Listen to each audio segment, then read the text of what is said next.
How powerful is Cox Internet? Powerful enough to keep fans across the country in the action on the biggest game days of the year.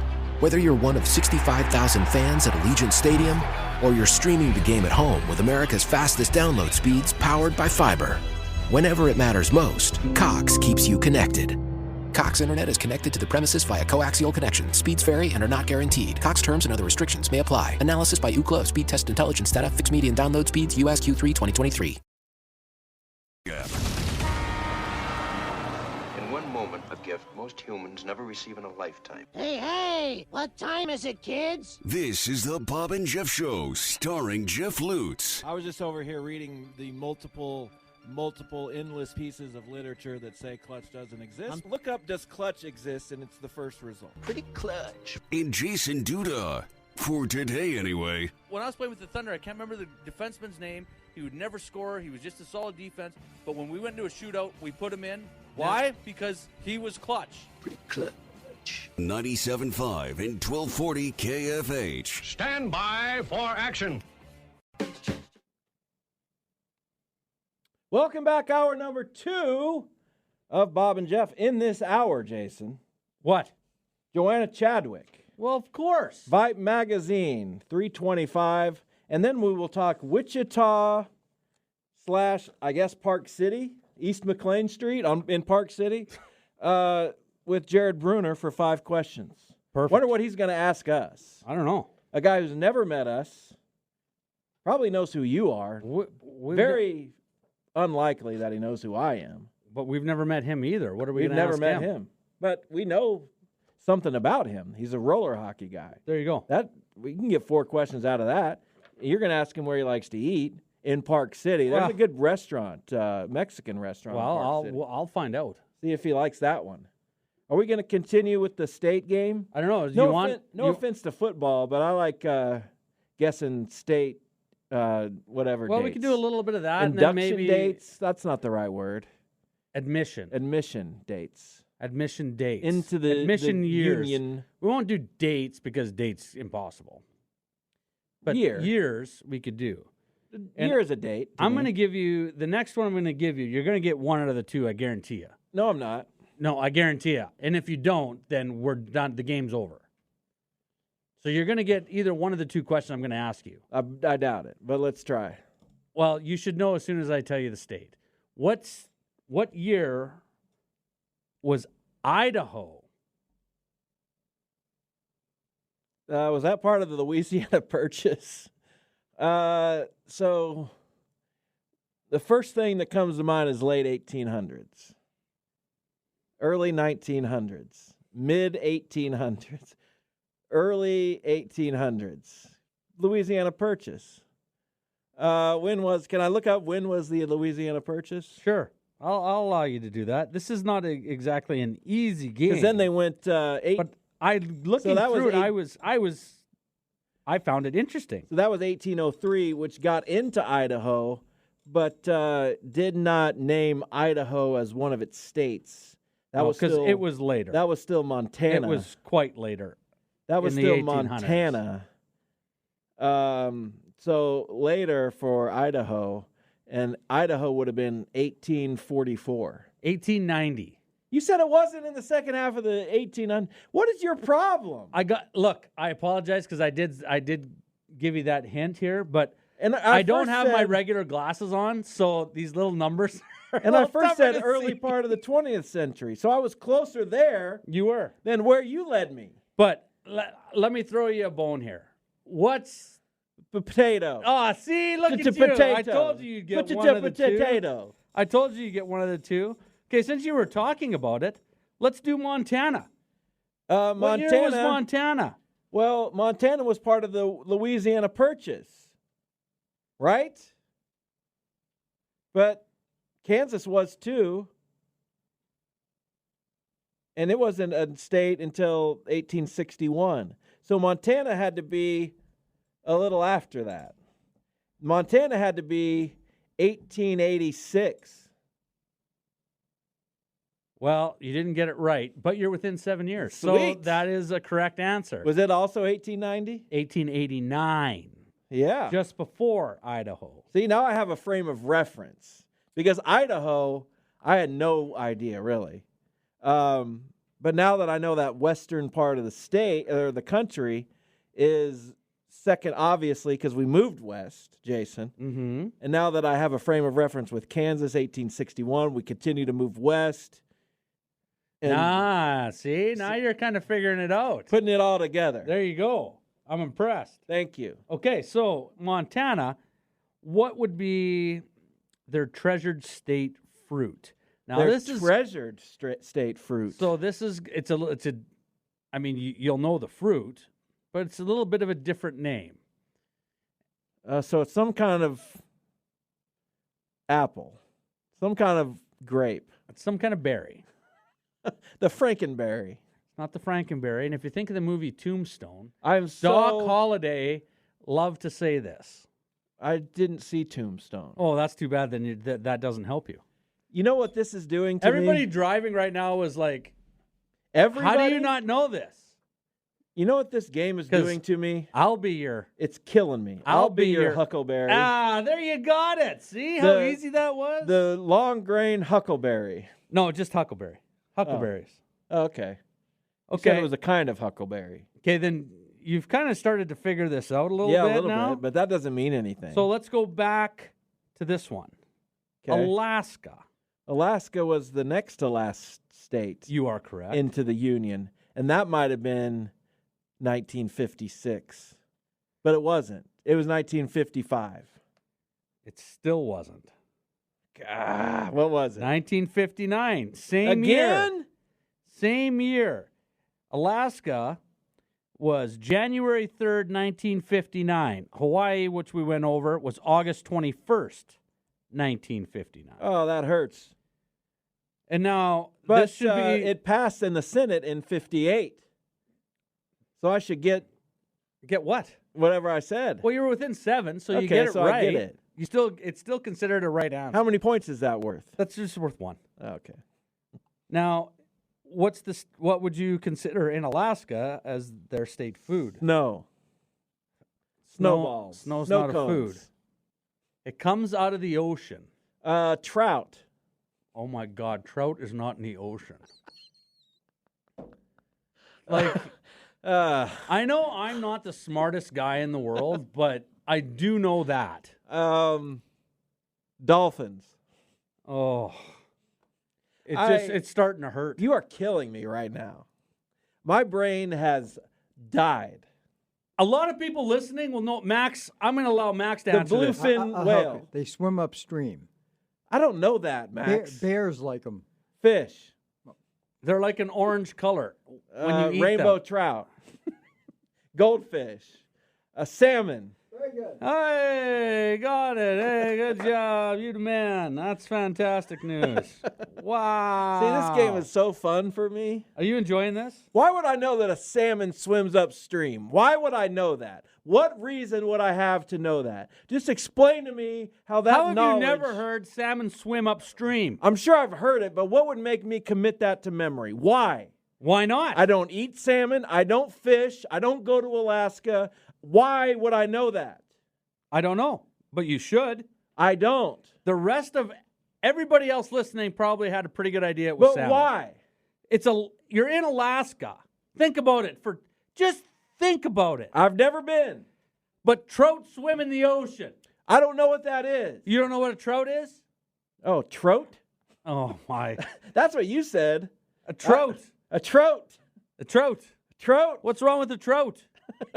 Trout are good eating. They don't swim in the ocean? Oh. Oh. It's unbelievable. Are there trout in the ocean? Yeah, there are. Next. Maine. Maine was, I believe, an original 13 colony. So 1787 is when that passed. So Maine's going to have to be within the next 5 years of 1787 as a 13 original colony. So Maine was right there at 1789. 1820. Really? Was Maine not an original colony? Well, if it was 1820, there's a good chance it wasn't. That's crazy. I'm so tired. Are you? Yeah. This game has zapped me. I am out. What would the state treat of Maine be? You'll never get this. Yes, I will. Oh, yeah? What is it? It's As you're looking it up. the whoopie pie. Whoopie pie. It's not whoopie. It's trout. But you looked it up. That's not even right. It's trout. It's a trout. There's nothing wrong with trout. The state dessert is blueberry pie. Why do you need a treat and a dessert? Why not? Maine is crazy. What's better than just one when you can have two? Doesn't that make sense? Yeah. It makes sense to me. And even if it doesn't make sense, I like it. You're Right? going to have to carry the rest of the show. I'm serious. We got Joanna Chadwick. We got You can 5 do it. questions. You can do it. I know you can. You have killed my brain. Okay, we'll give you one more and then we're done with this. One more, maybe. Pennsylvania. Early state. They did a lot of stuff early on in Pennsylvania. Pennsylvania, it seems like it was also an original colony, but it probably wasn't. Now you're looking it up. There are at least 20 So original bad. 13 colonies. So bad. Pennsylvania sort of was one. Right? So give me for Pennsylvania. Give you what? Give me. What are you saying? What, you can't find it? I'm thinking about I'm it. not even allowing you to use the computer and you can't figure this out. Well, That's awful. It became a colony of England in 1681. Does that count? It's a colony of Great. So it had to be 1787. What's your answer? 1788. Well, that's wrong. But you get your point because it's Good. 1787. Yeah, that's what I said. No, you said But 1788. I first said 1787 Okay. because there were original colonies that were ratified by the Constitution. And what is their state cookie? Duh. What? Would you stop? The wafer. No. The Quaker wafer. The chocolate chip. Oh, that's lame. Well, but it's good. Ask me the state tree. So they ask me the state food. I don't want to. They don't have one. So that's it. Oh, Jeff. I don't like this. Well, I told you we had lots of other things I could have went to. They don't actually have a state cookie. It's a proposed state cookie. Yeah, well, it's their state cookie. It's been proposed by a group of 4th graders. Smart kids. That happened in 1996. Nothing. There's been no updates. Doesn't matter. It's my game, so that was the answer.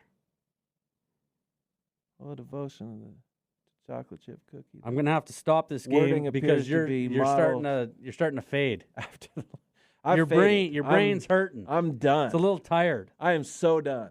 So dumb. All right, we'll take a break. Okay, before the break, I'm gonna ask. I gotta ask you one football This question. show is off the rails. Okay, ask me. completely. What is Isaiah Pacheco's over/under rushing yards against Baltimore? 70.5. Well, you're within 7. 63.5. I was right there. That counts. All right, go to break. All right, let's take a break. We'll come back and talk high school sports with Joanna Chadwick. Please stay with us in spite of what has just happened. We'll be back.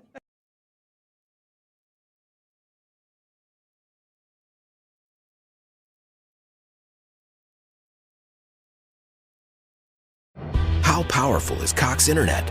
Powerful enough to keep fans across the country in the action on the biggest game days of the year. Whether you're one of 65,000 fans at Allegiant Stadium or you're streaming the game at home with America's fastest download speeds powered by fiber. Whenever it matters most, Cox keeps you connected. Cox Internet is connected to the premises via coaxial connection. Speeds vary and are not guaranteed. Cox terms and other restrictions may apply. Analysis by Ookla of Speed Test Intelligence data. Fixed median download speeds. US Q3 2023. This is the Bob and Jeff Show on 97.5 and 1240 KFH.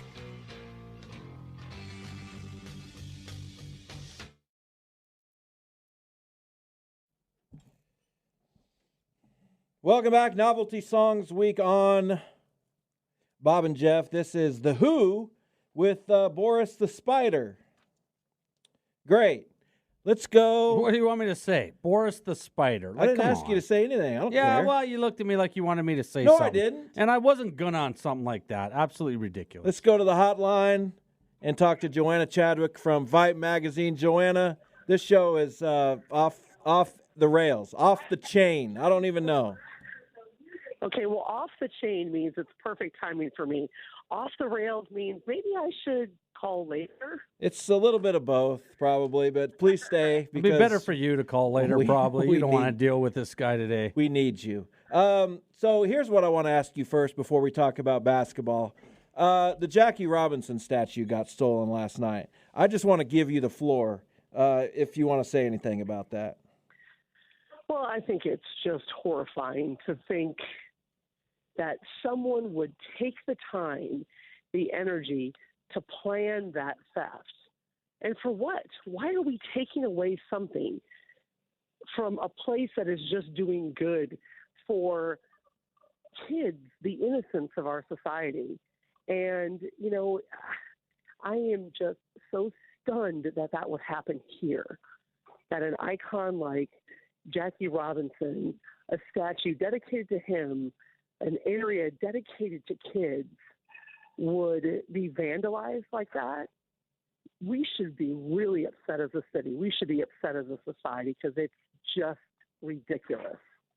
I agree. You put it perfectly. So we can now talk about basketball. It's girls' tournament week. There are a lot of good games tonight in the semifinals, setting up what I assume will be a lot of really good games tomorrow in championship games. But we have a battle of traditional powers in Topeka. Heights against Topeka Washburn Rural, programs that have won state titles. This is a fun one, right?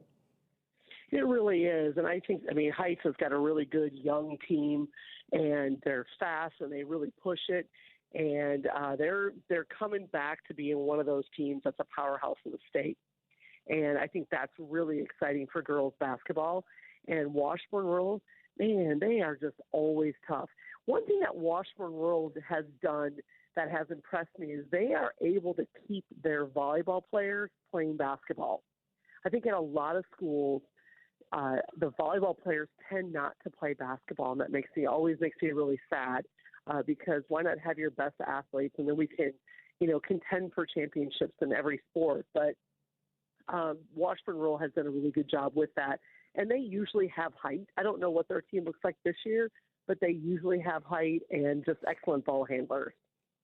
Joanna, I'm going to go back to that, what you said about the volleyball players playing basketball. Are we just at that point now in high school where kids just don't want to play a second sport? I think it kind of bothers me a little bit as well, because I think you play multiple sports. It helps you in every aspect of every different sport. But are we to that point now where people are just going to want to singularly play one sport, and hopefully that can get them to school at the collegiate level? Well, if anybody is listening who has a kid, a grandkid, or themselves are listening, the fact of the matter is there's not a lot of Division I scholarships that are available. And the fact of the matter is you're going to pour a lot of money into a sport that is probably not going to pay dividends for you down the line. So number one, you got to love what you do. And then the other aspect of it is if you're playing another sport, it physically helps you, it mentally helps you, it helps you work with other players, it helps you work with different coaches. It only makes you a more well-rounded athlete. And the best athletes that I've seen go on have done that with multiple sports. And to think that we've been going this way for a while, where people think, well, we just need to focus on this one. I need to play this sport all year round. Like, honestly, I think the only sport I can think of that you really should be in all year round is going to be swim. Just because if you get out of that, whenever you get out of that pool, you lose a little bit. But anything else, you can pick that back up. Take a break. Let your body heal. Let your mental strength grow instead of just putting everything into that. And for what? I hear you, Joanna. It's all good points. So your team, your husband's team that he coaches, the school that you teach at, Derby has a big game tonight against Emporia, which just walloped Southeast last night. So I don't know much about Emporia, but they must be okay. How's that one looking? And it's in Emporia.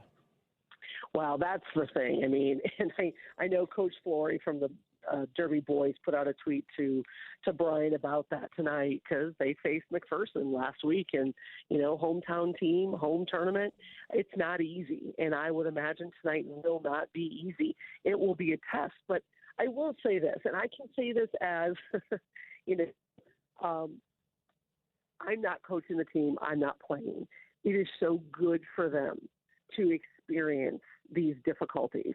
When you think of winning a game 72-10, 78-5, those games don't help you. They're fun. It's great to see your kid who's never scored before score. That is an awesome part of it. But it doesn't prepare you for the postseason. So these games do prepare you. Even when they're tough, even if you stumble, it's preparing you. And so that's why I get really excited by games like this, because I just think it's so good 2 months from now. Well, how about Mays South versus Goddard tonight? Yeah, that is a good matchup. And Mays South didn't have much of a matchup last night. But 75-5, Joanna. I know. I was very nice what I said. I didn't say who they beat, El Dorado. Well, and the thing is that girls basketball more than boys, there are the haves and the have-nots, way more than what happens on the boys' side, and it is really frustrating to see. And I'm just, hey, go out there and play. That's what I want you to do, and go get better. But keeping. Who did you say it was? Goddard and Mays South. Those two teams they're gonna push each other, and I think that that's really good for both of them. What is frustrating for me is sometimes when you see teams multiple times a year, and then you see them in a tournament. Derby playing Hutch last night. We got 2 more times playing them, and I know Goddard's not in the same division as Mays South, but that's always a little frustrating when you play other teams in your league. But it is what it is. You play who's on your schedule, and then you go out and you get better.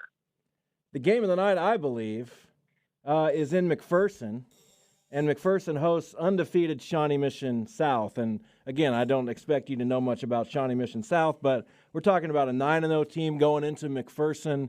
I love this matchup, even though I couldn't name a player. Well, the thing is that you said it was Shawnee Mission South, was it? Yeah, against McPherson tonight. 9-0 Shawnee Mission South. If I remember Shawnee Mission South's stats from last night, they had like 4 or 5 kids in double figures, and they also had like 3 kids with 5 or more steals. But McPherson does the same sort of a thing, where they have that depth and they have the ability to find each other with the ball. So a lot of assists is what I love to see, and then 3-point shooting. McPherson is always very good from the 3, and that hasn't changed this year. They've got a really good freshman. It's Kaiden Thompson's little sister, Jayla. Jayla, and she's playing really well. Carter Albert is a key player for McPherson as well, but they've got some depth there. I think that would be a really fun game to watch. Just some matchups of 2 very good teams, and again, playing the hometown team is never easy. And you know what? I'm going to ask you about one more game because we've got Circle and Halstead. Is Halstead usually good at girls basketball? Maybe I missed that. It doesn't seem like I remember a whole lot of pinnacle moments for that program.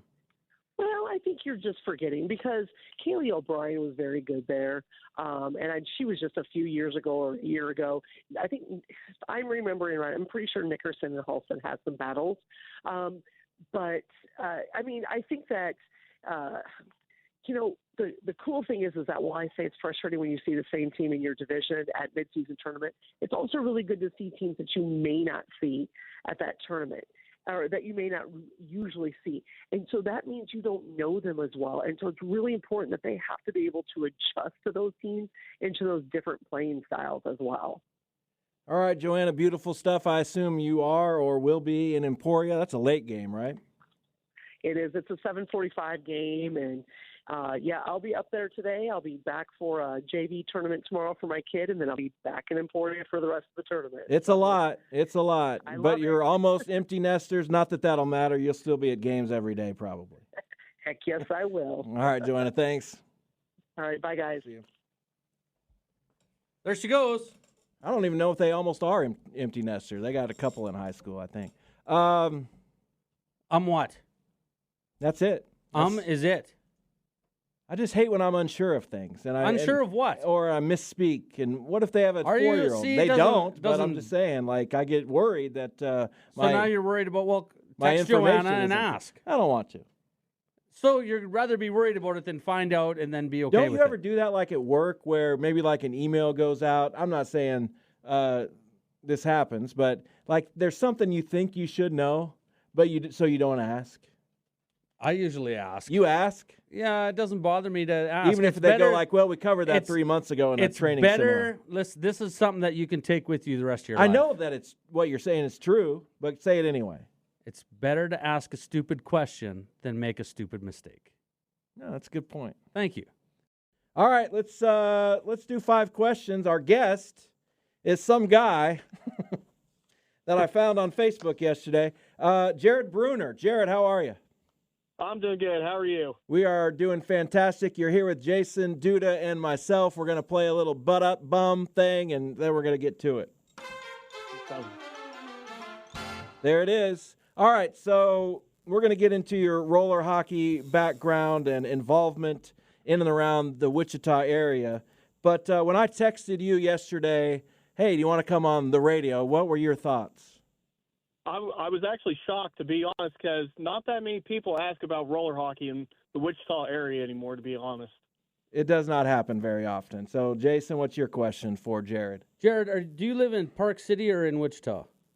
I'm actually an Andover resident, to be honest. Andover resident. Okay, well then this can be a broad question, as I like to ask everybody in this segment. You're going to ask him this right away? Yeah. Okay. Because I'm kind of hungry. So, favorite restaurant and what do you order? Ooh, I know. Favorite restaurant? What do I order?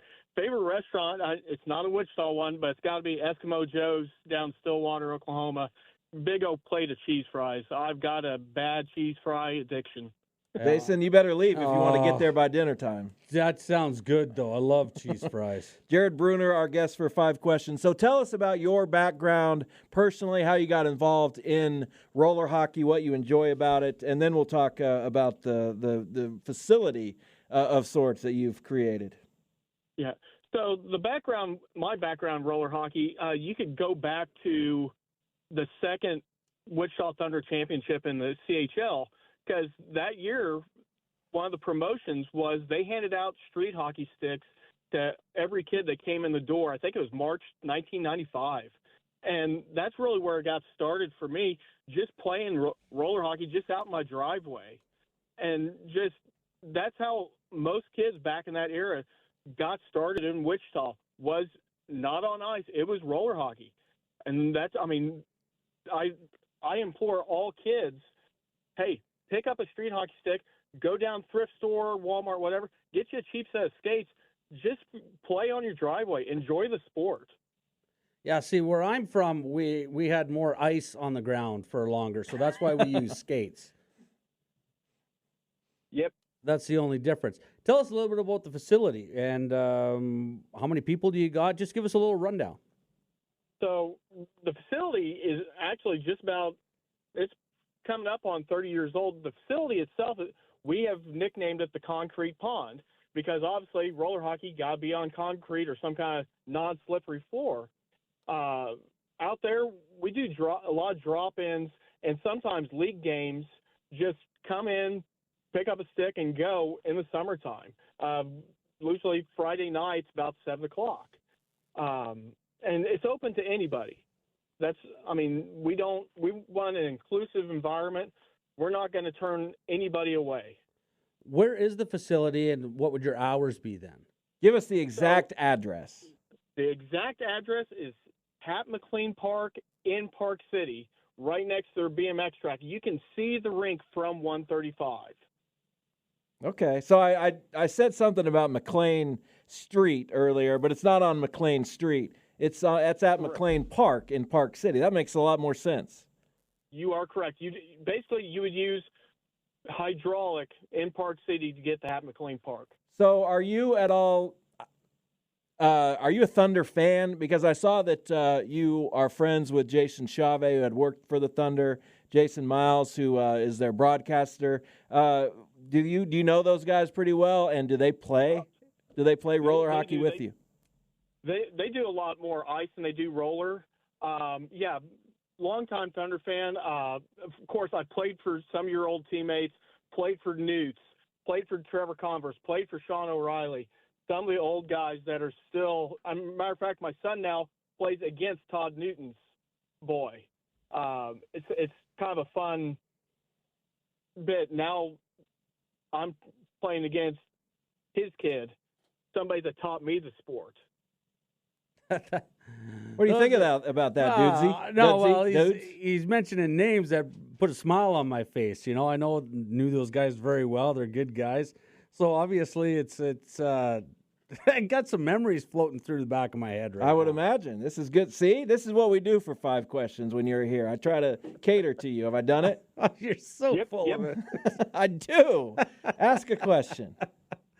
So I guess you have a league right now. Is there a league? How many teams are in it? If somebody wanted to get involved in that, how would they go about it?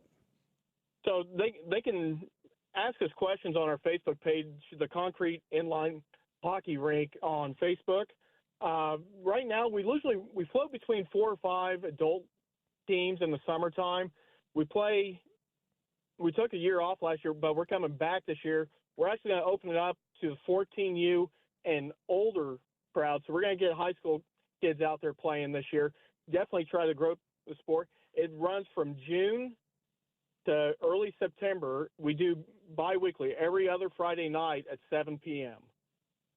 I love it. So I think, yeah, that's good stuff. Good information.